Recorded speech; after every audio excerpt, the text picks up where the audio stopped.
Students, welcome to MS bio guide. আজকে আমরা পড়ছি পার্মানেন্ট টিস্যু, যেটা আমরা পড়ছি সরাসরি আমাদের এনসিইআরটি ক্লাস 11 বায়োলজির চ্যাপ্টার 6 থেকে, যার টপিক হচ্ছে অ্যানাটমি অফ ফ্লাওয়ারিং প্লান্টসের। এই টপিকটা হচ্ছে একটা সাব টপিক, যেটা হচ্ছে পার্মানেন্ট টিস্যু। তো অ্যানাটমি যেটা হচ্ছে কি, আমরা প্ল্যান্টের অ্যানাটমি জানার জন্য আমাদেরকে ইউনিট কি ধরতে হচ্ছে, সেল, টিস্যু। তো উদ্ভিদের বিভিন্ন অর্গ্যানে, বিভিন্ন জায়গায় বিভিন্ন ধরনের কিন্তু টিস্যু পাওয়া যায়। টিস্যুর মধ্যে কিন্তু বিভিন্নতা থাকে।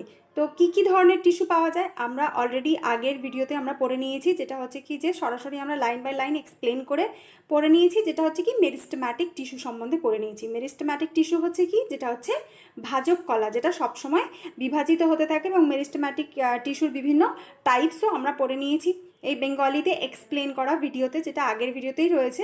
তো সেই ভিডিও যদি তোমরা না দেখে থাকো তাহলে অবশ্যই সেই ভিডিও দেখে নেবে। আর আমাদের এই চ্যাপ্টারের আপ টু আমাদের আগের সেকেন্ডারি গ্রোথ, প্লান্টসের সেকেন্ডারি গ্রোথের আগে পর্যন্ত আমরা পড়ে নিয়েছি এক্সপ্লেনড, সরাসরি পুরোপুরিভাবে এক্সপ্লেন করে আমরা পড়ে নিয়েছি। সেই সমস্ত ভিডিও এই ভিডিও ডেসক্রিপশনে দেওয়া থাকবে, তোমরা চাইলে দেখে নিতে পারো। যেটা হচ্ছে কি যে সেকেন্ডারি গ্রোথ পড়ার জন্য কিন্তু যেটা হচ্ছে এই সমস্ত টিস্যুগুলো, permanent tissue, simple permanent tissue, complex permanent tissue, vascular bundle সম্বন্ধে কিন্তু আমাদের ধারণাটা খুবই ক্লিয়ার হওয়া উচিত। সেই জন্যে আমরা সেকেন্ডারি যে গ্রোথটা সেটা আমাদের এখনও বাকি রয়েছে। আমরা এটা একটা ছোট্ট রিভিশন হয়ে যাবে আমাদের, যদি আমরা লাইন বাই লাইন পড়ে নিই বেঙ্গলিতে, তাতে করে বেঙ্গলি মিডিয়াম স্টুডেন্টসদেরও সুবিধা হবে এবং আমাদের একটা ছোটো করে রিভিশনও হয়ে যাবে। তো সেজন্যেই আমরা এখানে প্রত্যেকটা লাইন পড়ে নেব এবং সেটাকে বুঝে নেব বেঙ্গলিতে। প্রথমেই যে লাইনটা এটা বলেছে, এটা হচ্ছে কি আমরা পড়ছি আজকে পার্মানেন্ট টিস্যু সম্বন্ধে। আমরা মেরিস্টেম্যাটিক টিস্যু যেটা হচ্ছে ভাজক কলা পড়ে নিয়েছি, আর আজকে হচ্ছে আমরা পড়ছি পার্মানেন্ট টিস্যু। তো পার্মানেন্ট টিস্যুটা কি, the cells of the permanent tissues do not generally divide further. তাহলে কি হচ্ছে, যে পার্মানেন্ট টিস্যু হয়ে যাচ্ছে, যেটা স্থায়ী কলা হয়ে যাচ্ছে, ভাজক কলা থেকেই স্থায়ী কলার উৎপত্তি হয়। স্থায়ী কলা যেটা ভাজক কলা থেকে তৈরি হচ্ছে, তার যে কোষগুলো কিন্তু আর পরবর্তী সময়ে কিন্তু বিভাজিত হয় না, তারা স্ট্রাকচারালি এবং ফাংশনালি স্পেশালাইজড হয়ে যায়। তারা ফার্দার তাদের আর ডিভিশন হয় না, তারা বিভাজিত হয় না। Permanent tissues having all cells similar in structure and function are called simple tissue. Simple tissue, তাহলে সিম্পল টিস্যুটা কি হচ্ছে, যে সমস্ত কোষগুলো, যেটা হচ্ছে পার্মানেন্ট টিস্যুর মধ্যে, পার্মানেন্ট টিস্যুর যে সমস্ত কোষগুলোর কি হয়েছে, সিমিলার, একই ধরনের স্ট্রাকচার এবং ফাংশন তারা পারফর্ম করছে, একই ধরনের স্ট্রাকচার এবং একই ধরনের তাদের স্ট্রাকচার থাকছে এবং একই ধরনের ফাংশন তারা পারফর্ম করছে, তাদেরকেই বলা হচ্ছে কি যে simple tissue. Group of cells যারা তাদের স্ট্রাকচার ফাংশন একই, তারা হচ্ছে কি যে সিম্পল টিস্যু। আর পার্মানেন্ট টিস্যু যেটা হচ্ছে কি যে দু ধরনের টিস্যুকে তো এখানে ডিভাইড করা হয়েছে টিস্যুকে উদ্ভিদের ক্ষেত্রে, একটা হচ্ছে কি যে সিম্পল পার্মানেন্ট টিস্যু আর একটা হচ্ছে কমপ্লেক্স পার্মানেন্ট টিস্যু। আর তাহলে সিম্পল পার্মানেন্ট টিস্যুর মধ্যে কি থাকছে, একই ধরনের কোষ থাকছে, কিন্তু কমপ্লেক্স যে permanent tissues having many different type of cells are called complex tissue. আর যেটা হচ্ছে কি যে টিস্যুর মধ্যে বিভিন্ন ধরনের কোষ থাকছে, একই ধরনের নয়, বিভিন্ন ধরনের কোষ থাকতে তাকে বলা হচ্ছে কমপ্লেক্স টিস্যু।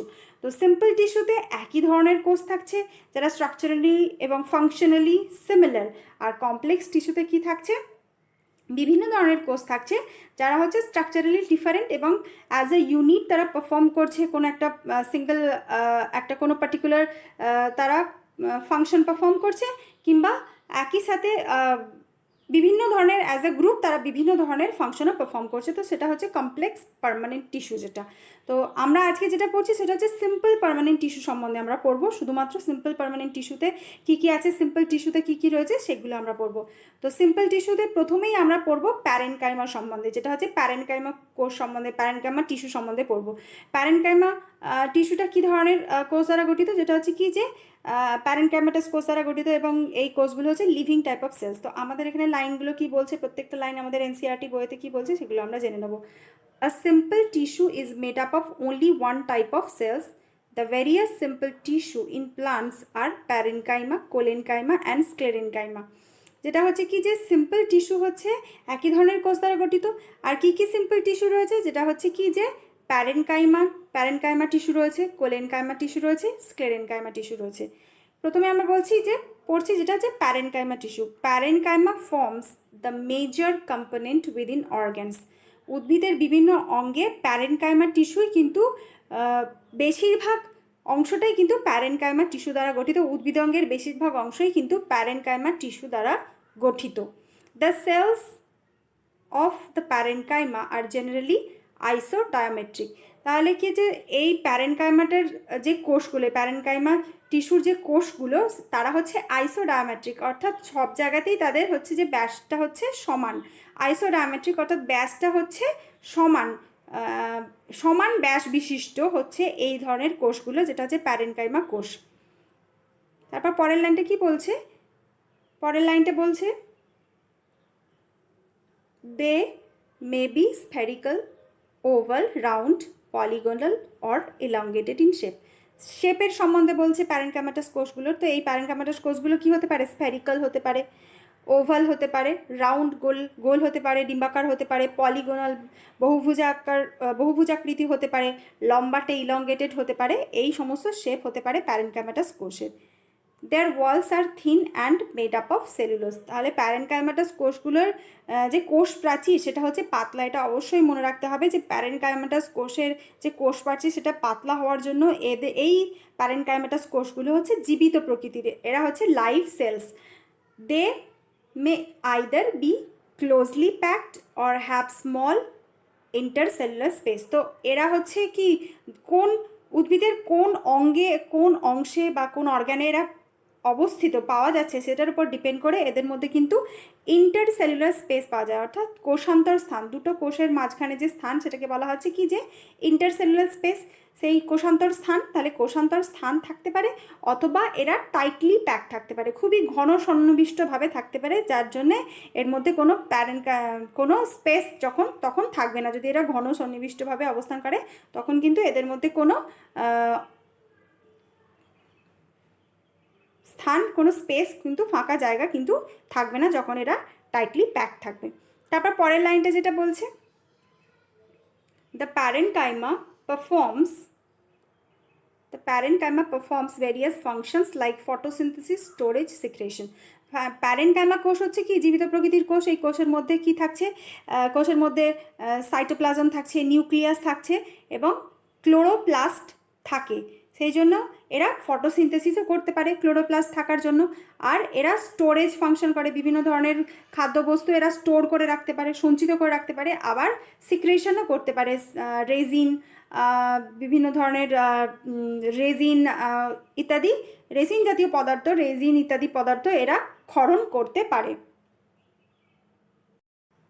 এবং যে ফটোসিনথেসিস করছে, এরা ফটোসিনথেসিসে হেল্প করছে যে সমস্ত প্যারেনকাইমাটাস কোষ, তাদের মধ্যে ক্লোরোপ্লাস্ট থাকে। তো ক্লোরোপ্লাস্ট কন্টেইনিং প্যারেনকাইমাটাস কোষগুলোকে কি বলা হচ্ছে? ক্লোরেনকাইমা। যাদের মধ্যে ক্লোরোপ্লাস্ট থাকছে এবং তারা ফটোসিনথেসিস করছে যে সমস্ত প্যারেনকাইমাটাস কোষ, তাদেরকে বলা হচ্ছে ক্লোরেনকাইমা। এরপরে আমরা এসে যাব কোলেনকাইমা টিস্যু সম্বন্ধে। কোলেনকাইমা টিস্যু সম্বন্ধে যেটা কি বলছে, the collenchyma occurs in layers below the epidermis in most of dicotyledonous plant. তাহলে দ্বিবীজপত্রী উদ্ভিদের এপিডার্মিসের নিচে, এপিডার্মিসটা কি হচ্ছে? এপিডার্মিস উদ্ভিদের সারা শরীরে বিস্তৃত থাকছে প্যারেনকাইমাটাস কোষ দ্বারা গঠিত, টাইটলি প্যাকড প্যারেনকাইমাটাস কোষ। এপিডার্মিসটা কি হচ্ছে? Outer most layer of plant. উদ্ভিদ শরীরের সমস্ত জায়গাতেই বিস্তৃত থাকে, মূল, কাণ্ড, পাতা সব জায়গাতেই এপিডার্মিসকে পাওয়া যায়, যেটা হচ্ছে প্যারেনকাইমাটাস কোষ দ্বারা গঠিত। আর কোলেনকাইমা কোথায় থাকছে? এই প্যারেনকাইমাটাস যে কোষ দ্বারা গঠিত এপিডার্মিসের নিচে থাকছে এই কোলেনকাইমা। কোলেনকাইমা কোষগুলো হচ্ছে কীরকমভাবে থাকে? It is found either as homogeneous layer or in patches. তাহলে হোমোজিনিয়াস লেয়ার অর্থাৎ সমসত্ত্বভাবে থাকতে পারে, অথবা কোনো প্যাচ গঠন করে, ছোট ছোট প্যাচ গঠন করে থাকতে পারে এই কোলেনকাইমাটাস কোষগুলো। আইদার হোমোজিনিয়াস অথবা প্যাচ গঠন করে থাকে। It consist of cells which are much thickened at the corners due to deposition of cellulose. এই কোলেনকাইমাটাস কোষগুলোর যে কর্নার রয়েছে, সেই কর্নারের মধ্যে অতিরিক্ত পরিমাণে সেলুলোজ সঞ্চিত হওয়ার জন্য কি হচ্ছে যে এদের যে সেল ওয়ালটা কি হচ্ছে? সেল ওয়ালটা ঠিক হয়ে যাচ্ছে। সেল ওয়ালের মধ্যে কি হচ্ছে, কি জমছে? Deposition of cellulose, hemicellulose, pectin. Cell ওয়ালের মধ্যে সেলুলোজ, হেমিসেলুলোজ, পেকটিন ইত্যাদি জমা হচ্ছে বিশেষ করে কর্নারে। তার জন্য এদের সেল ওয়াল কী হচ্ছে, মাচ থিকেন্ড হয়ে যাচ্ছে, খুব পুরু এবং মোটা হয়ে যাচ্ছে। Collenchymatous cells may be oval, spherical, polygonal and often contain chloroplast. তাহলে কোলেনকাইমাটাস কোষগুলো কেমন হতে পারে, স্ফেরিক্যাল, ওভাল, পলিগোনাল বহুভুজাকৃতি হতে পারে, ওভাল ডিম্বাকৃতি, গোলাকার এই ইত্যাদি এই ধরনের শেপ এই সমস্ত কোলেনকাইমাটাস কোষের হতে পারে। আর এদের মধ্যে ক্লোরোপ্লাস্ট থাকে এবং ক্লোরোপ্লাস্ট যখনই থাকবে তখন তারা কি করবে, সালোক সংশ্লেষ করবে। This cells assimilate food when they contain chloroplast. তাহলে যখন এই কোলেনকাইমা কোষগুলোতে যখন ক্লোরোপ্লাস্ট থাকবে তখন তারা কি করবে, খাদ্য উৎপাদন করবে ফটোসিনথেসিসের মাধ্যমে। এর পরের লাইনটা বলছে ইন্টারসেলুলার স্পেস আর অ্যাবসেন্ট। এই কোলেনকাইমাটাস কোষগুলোর মধ্যে কিন্তু ইন্টারসেলুলার স্পেস থাকছে না, অর্থাৎ অন্তঃকোষীয় যে স্থান, ফাঁকা স্থান, সেটা কিন্তু থাকছে না, কোষান্তর স্থান কিন্তু থাকছে না। They provide mechanical support to the growing plant of the growing parts of the plant such as young stem and teliole of leaf। তাহলে কি হচ্ছে, এই সমস্ত কোষগুলোর যে কোষ প্রাচীর অতিরিক্ত পুরু হয়ে যাচ্ছে হেমিসেলুলোজ, সেলুলোজ, পেকটিন ইত্যাদি জমা হওয়ার জন্য, তার জন্য এরা কি করছে, উদ্ভিদকে দৃঢ়তা প্রদান করছে। ইয়াং যে পার্ট, অর্থাৎ উদ্ভিদের যে কচি নরম অংশগুলো থাকে উদ্ভিদ শুরুর দিকে, উদ্ভিদের গ্রোথের শুরুর দিকে, সেই সমস্ত স্থানে এরা কি করছে, মেকানিক্যাল সাপোর্ট দিচ্ছে এই কোলেনকাইমাটাস কোষ।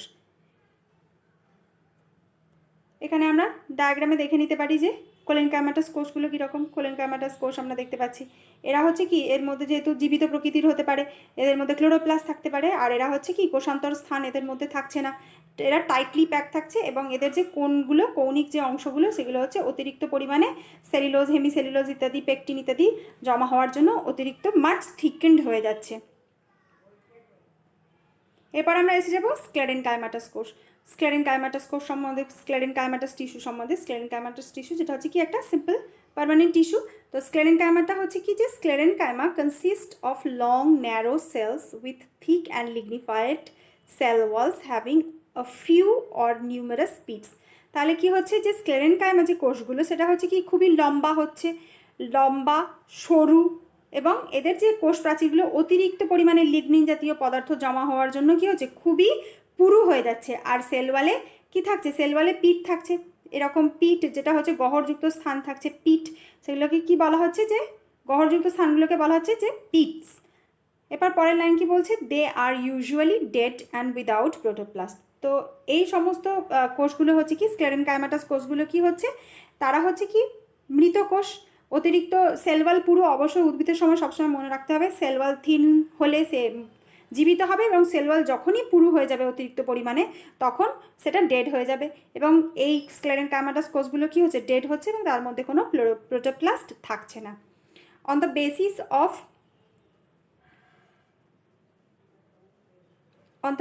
of variation in form, structure, origin and development, sclerenchyma may be either fibres or sclereid. তাহলে স্ক্লেরেনকাইমা কোষকে দুই ভাগে ভাগ করা হচ্ছে। একটা হচ্ছে ফাইবার, এখানে আমাদের ডায়াগ্রাম দেওয়া রয়েছে, যেটা হচ্ছে একটা হচ্ছে ফাইবার, যেটা হচ্ছে লম্বা প্রকৃতির হবে এবং খুবই ন্যারো প্রকৃতির হবে, ফাইবার হবে, আর একটা হচ্ছে কি স্ক্লেরয়েড। তাহলে দুটো টাইপ থাকছে, একটা হচ্ছে ফাইবার আর একটা হচ্ছে স্ক্লেরয়েড, যেটা হচ্ছে স্ক্লেরেনকাইমার দুটো টাইপ। সেটা কিসের ওপর, অরিজিন এবং ডেভেলপমেন্টের উপর ডিপেন্ড করে এই দুটো ভাগ করা হয়েছে স্ক্লেরেনকাইমার টিস্যুকে। The fibres are thick walled, elongated and pointed cells. Fibre কি হচ্ছে, ফাইবার হচ্ছে খুবই থিক ওয়াল্ড, এবং অর্থাৎ কোষ প্রাচীরটা হচ্ছে খুবই পুরু, আর দুই যে ধারটা, ফাইবারের যে দুই ধার খুবই হচ্ছে ইলংগেটেড, এবং দুটো যে টিপ, দুটো যে পয়েন্ট, সেটা হচ্ছে খুবই পয়েন্টেড এবং সূচাগ্র, অর্থাৎ দুই ধার হচ্ছে খুবই সূচাগ্র। Generally occurring in groups in various parts of plant. উদ্ভিদের বিভিন্ন অঙ্গেতে কি হয়, গুচ্ছাকারে অবস্থান করে এই ফাইবার। এখানে ডায়াগ্রাম দেওয়া রয়েছে, এটা হচ্ছে ফাইবারের ডায়াগ্রাম। এখানে আমরা দেখতে পাচ্ছি খুবই long narrow, both ends pointed, দুটো যে এন্ড রয়েছে, দুটো যে শেষ সূচাগ্র, খুবই সূচাগ্র, দুটো শেষ ভাগ খুবই সূচাগ্র। এটা হচ্ছে কি, যে স্ক্লেরেনকাইমা ফাইবার। এবার আমরা দেখে নেবো যে স্ক্লেরেনকাইমা ফাইবার্সের যে কোথায় পাওয়া যায় স্ক্লেরেনকাইমা ফাইবার। তো স্ক্লেরেনকাইমা ফাইবারের কি হচ্ছে, যে ক্যাভিটিটা থাকে সেটা হচ্ছে খুবই ন্যারো থাকে, যেহেতু খুবই লম্বা ন্যারো প্রকৃতি, সেজন্য যে স্ক্লেরেনকাইমা ফাইবারের যে ক্যাভিটি, অর্থাৎ মাঝখানে যে গহ্বর থাকে, সেটা খুবই কমে যায়, একেবারে কমে যায়। লিউমেন যেটা ক্যাভিটি, যেটা খুবই সরু হয়ে যায়, অনেক ক্ষেত্রে সেটা একেবারেই থাকে না। These are commonly found in the fruit walls of nuts, pulp, fruit like guava, pear and sapota, seed coats of legumes. তাহলে এটা হচ্ছে কি, যেটা হচ্ছে কি এটা ফাইবার না, সরি, এটা হচ্ছে কি স্ক্লেরেনকাইমা, যে যেটা স্ক্লেরাইড সম্বন্ধে আমরা পড়ছি। আমরা স্ক্লেরাইড সম্বন্ধে পড়ছি। এখানে একটা লাইন মিস হয়ে গেছে, আমরা ওই লাইনে, ওই পেজে, অন্য পেজে চলে গেছি। তো যে এই লাইনের যে দুটো, এই পেজের যে দুটো লাইন বাকি ছিল স্ক্লেরাইড সম্বন্ধে, সেটা হচ্ছে কি যে যে স্ক্লেরাইড, দ্য স্ক্লেরাইডস আর স্ফেরিক্যাল। স্ক্লেরাইড আমরা যেটা হচ্ছে ফাইবার সম্বন্ধে পড়লাম, আর এটা হচ্ছে কি যে sclereid are spherical, oval or cylindrical, highly thicken and dead cells, যেটা হচ্ছে কি যে উইথ ভেরি ন্যারো লিউমেন। এখানে আমরা দেখতে পাচ্ছি স্ক্লেরাইডের একটা ডায়াগ্রাম রয়েছে। স্ক্লেরাইড হচ্ছে কি যে এর যে লিউমেনটা খুবই ছোট হয়ে যায়, প্রায় থাকে না, খুবই ন্যারো হয়ে যায়। স্ক্লেরাইড কোষের যে লিউমেনটা, যে ক্যাভিটিটা মাঝখানে যেটা কোষের থাকে, সেটা খুবই ছোট হয়ে যায়। আর এটা হচ্ছে স্ক্লেরাইড হচ্ছে কি মৃত কোষ, খুবই এদের সেল ওয়াল খুবই পুরু, এবং এরা মৃত কোষ। এদের যে আকার, সেটা এদের আকারটা কীরকম হয়, এদের আকার হচ্ছে কি স্ফেরিক্যাল, ওভাল, সিলিন্ড্রিক্যাল হতে পারে। স্ফেরিক্যাল অর্থাৎ গোলাকার, এবং গোলাকার, ডিম্বাকৃতি, লম্বাটে, এই ধরনের স্ক্লেরাইড কোষ হতে পারে। তাহলে স্ক্লেরেনকাইমা হচ্ছে দু ধরনের, একটা হচ্ছে কি ফাইবার, আর একটা হচ্ছে স্ক্লেরাইড। স্ক্লেরাইডের যে শেপ হচ্ছে খুবই স্ফেরিক্যাল হতে পারে, সিলিন্ড্রিক্যাল হতে পারে, এবং এদের যে ক্যাভিটি, স্ক্লেরাইডের যে ক্যাভিটি, সেটা হচ্ছে কি যে ন্যারো লিউমেন। ক্যাভিটিটা হচ্ছে খুবই ন্যারো হয়ে যাচ্ছে, কারণ কি এদের সেল ওয়ালটা খুবই থিক হয়ে যাচ্ছে। কোনো কোষের যদি সেল ওয়াল প্রচণ্ডভাবে যদি থিক হয়ে যায়, চতুর্দিক থেকে যদি থিক হয়ে যায়, তাহলে খুব স্বাভাবিকভাবে তার যে মাঝখানে যে ক্যাভিটিটা থাকে, সেলের যে লিউমেনটা থাকে, সেটা খুব স্বাভাবিকভাবেই হচ্ছে কি লিউমেনটা খুবই ন্যারো হয়ে যাবে, খুবই ছোট হয়ে যাবে, যেটা ঘটে থাকে এই স্ক্লেরেনকাইমাটাস টিস্যুদের ক্ষেত্রে। এই স্ক্লেরেনকাইমা টিস্যুটা হচ্ছে কোথায় পাওয়া যায়? These are commonly found in fruit walls, nuts, pulp, fruits like guava, pear, sapota, seed coat of legumes and leaves of tea. তাহলে কোথায় কোথায় বিভিন্ন ধরনের ফুলের ক্ষেত্রে, বিভিন্ন ধরনের ফলের ক্ষেত্রে পাওয়া যায়। যেটা হচ্ছে কি যে ফল কী কী, যেটা হচ্ছে গুয়াভা, তোমরা দেখে থাকবে যে পেয়ারার যে বীজগুলো খুবই শক্ত হয়। তারপরে নাশপাতি খুবই শক্ত ধরনের ফল, যেটা শুধুই ফুল হয়ে যাচ্ছে, শুধু যেটা হচ্ছে কি যে ফল, যেটা গুয়াভা, তারপরে হচ্ছে কি যে নাশপাতি, এই বিভিন্ন ধরনের যে ফলগুলো খুবই শক্ত প্রকৃতির হয়, এবং এই স্ক্লেরেনকাইমাটাস কোষ দ্বারা গঠিত হয়। তারপর বিভিন্ন ডাল, বিভিন্ন ফলের বীজ এই স্ক্লেরেনকাইমাটাস কোষ দ্বারা গঠিত। Sclerenchyma provides mechanical support two organ. যেহেতু স্ক্লেরেনকাইমাটাস কোষগুলোর প্রাচীর খুবই পুরু হয় এবং শক্ত হয়, সেজন্য এরা উদ্ভিদকে কী করে, উদ্ভিদের যে বিভিন্ন অঙ্গ রয়েছে, সেখানে এরা কী করে, মেকানিক্যাল সাপোর্ট প্রদান করে, যেটা হচ্ছে কি দৃঢ়তা প্রদান করে উদ্ভিদের বিভিন্ন অঙ্গে। এটা হচ্ছে কি যে স্ক্লেরেনকাইমাটাস টিস্যু। তো আজকে আমরা কী কী পড়লাম, যেটা হচ্ছে কি সিম্পল পার্মানেন্ট টিস্যু সম্বন্ধে পড়লাম। সিম্পল পার্মানেন্ট টিস্যু কী কী পড়লাম? প্যারেনকাইমাটাস টিস্যু পড়লাম, আর পড়লাম কোলেনকাইমাটাস টিস্যু এবং স্ক্লেরেনকাইমাটাস টিস্যু। এবং আগামী যে ভিডিওটা, তাতে আমরা পড়বো যে কমপ্লেক্স টিস্যু সম্বন্ধে। কমপ্লেক্স টিস্যু কী কী নিয়ে গঠিত, কমপ্লেক্স টিস্যুতে কী কী থাকছে, জাইলেম এবং ফ্লোয়েম থাকছে কমপ্লেক্স টিস্যুতে, সেটা আমরা নেক্সট ভিডিওতে পড়বো। তো আজকের মতো এই পর্যন্ত। ভিডিও যদি ভালো লাগে তাহলে অবশ্যই একটা লাইক করবে, আর যদি চ্যানেলে নতুন থাকো তাহলে অবশ্যই আমার চ্যানেলকে সাবস্ক্রাইব করে পাশে থাকা বেল আইকনটা প্রেস করে নোটিফিকেশন অল করবে, যাতে করে আমার ভিডিওর নোটিফিকেশন তোমাদের কাছে সহজেই পৌঁছে যায়। দেখা হচ্ছে নেক্সট ভিডিওতে। Thank you.